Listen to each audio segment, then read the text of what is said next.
the road to the Oscars, and we're celebrating Black History Month with the remarkable Raye Montague. She is a real hidden figure. She broke barriers just like the women in the movie and transformed the design process for all Navy ships. We're going to have the honor of speaking to her in just a moment, but first I want everybody to know your remarkable story. What do you guys do for NASA? Calculate your launch and landing site. The Oscar-nominated film Hidden Figures celebrates the true story of three African-American women who helped propel the U.S. space program to new heights: Mary Jackson, Dorothy Vaughan, and Katherine Johnson. I analyzed the manometer levels for air displacement, friction, and velocity. As they were breaking barriers at NASA, another hidden figure, Raye Montague, was making history at the Navy.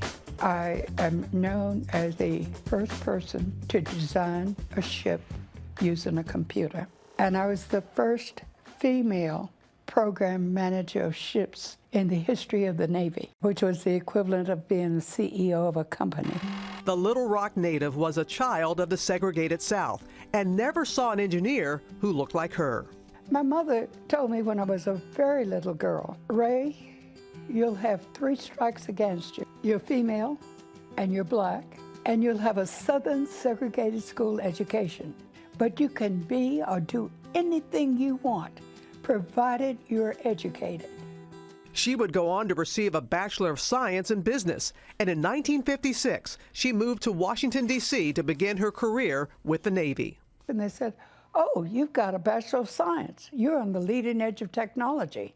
I didn't know that. Over the next 14 years, she would shatter glass ceilings as a woman in a male-dominated field, surpassing those who would have held her back and maneuvering around every roadblock thrown in her path. To think back to what she dealt with back then, especially with the gender variable as well, they thought that she was supposed to be getting them coffee, and then she was the one actually there in charge. Today, 82-year-old Raye Montague is credited with revolutionizing the design process for all naval ships and submarines. She had to keep proving herself over and over that she could do the job, but she took that with a smile too, and she was able to rise above those type of things.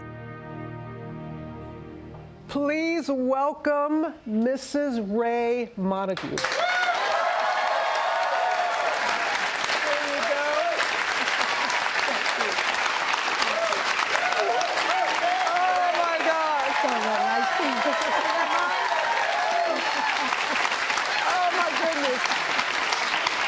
I don't know if you all noticed when the piece was running how you were watching your story and you had the biggest smile on your face as you were watching. You lived it.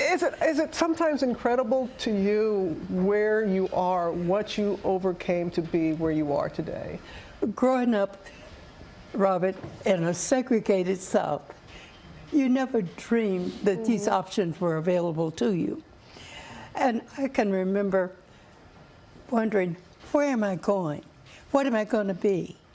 And when I was 7 years old, my grandfather took me, this is during World War II, my grandfather took me to see a German mini submarine that had been captured off of the coast of the Carolinas. And they let me go inside. And of course, I saw the dials and mechanisms. And I said to the guy, "What do you have to know to do this?" He said, "Oh, you'd have to be an engineer. But you don't have to worry about that." Oh.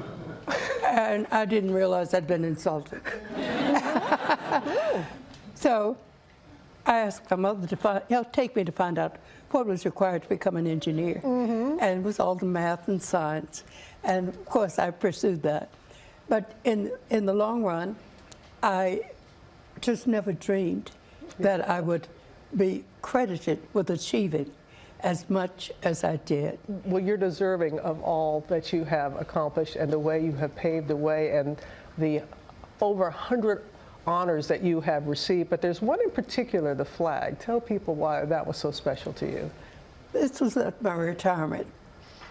If you can imagine, the United States flag was flown over the nation's capital and presented to me at my retirement with a certificate from the architect of the Capitol saying that the flag was flown in my honor. Oh.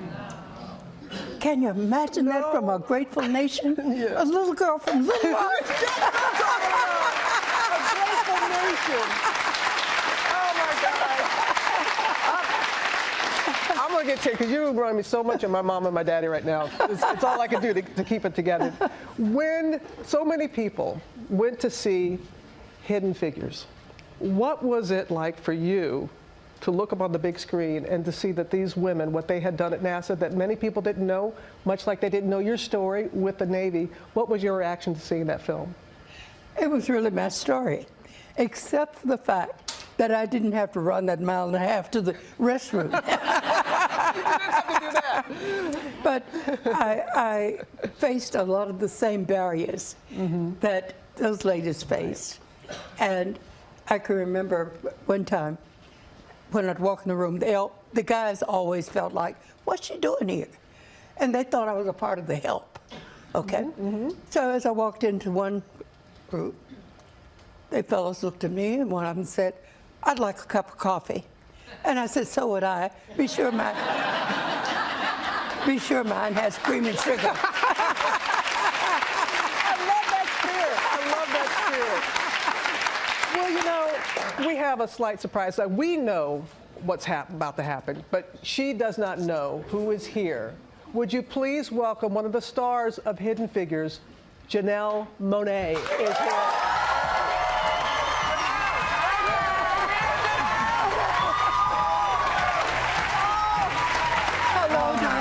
You're gonna make me cry. Oh, how beautiful. You all did such a good job. Thank you. Thank you so much for having me. You did such a beautiful job. Good. Let me take this for you right now. All right. She's gonna make me cry. I know, isn't she? Oh my Well, you know, gosh. the interesting thing is that Katherine Johnson, Yes.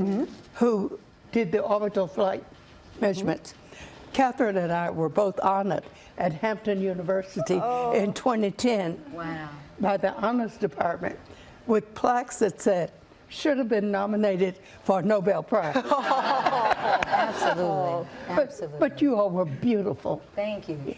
Just beautiful. And I know what you were going through because I was going through the same thing. Yes, ma'am. Yes, ma'am. And we thank you so much for your service. You are an American hero, and you are hidden no more. Everybody sees you on the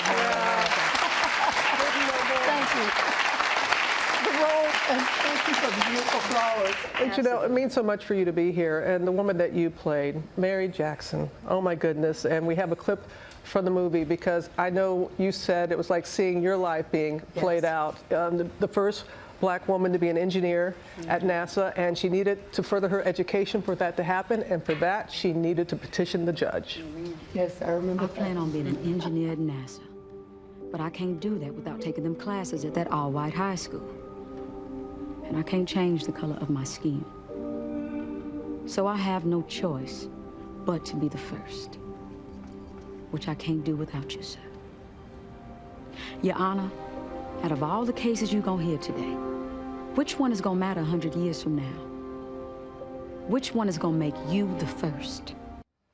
Gosh, she was not only intelligent, she was smart. What was it for you to play a role like that, Janelle? Well, it was, you know, first of all, an honor to just honor these women. I had no clue who Mary Jackson was, who Miss Katherine Johnson was, Dorothy Vine, or any of the colored computers, as they called us back then. I didn't know these were the women who sent our first American astronauts into space. I mean, these are American heroes. Without their brains, we would not have you know, sent John Glenn, and I hear this is the anniversary for his orbital flight today. So this is a very special day, but I didn't know, and so to play someone who was the first, you know, I knew that this woman was brave. I knew that this woman was a leader. I knew that this woman was not doing it for selfish reasons, but she wanted to make sure that no other woman, no other human being who knew they had a right to the American dream you know, didn't get the opportunities to really pursue their goals and walk in their purpose. Yeah. I don't think she was really trying to be the first. She just wanted to contribute. I think race and gender became a thing when someone else made it a thing for her. Much like with Mrs. Montague, same thing.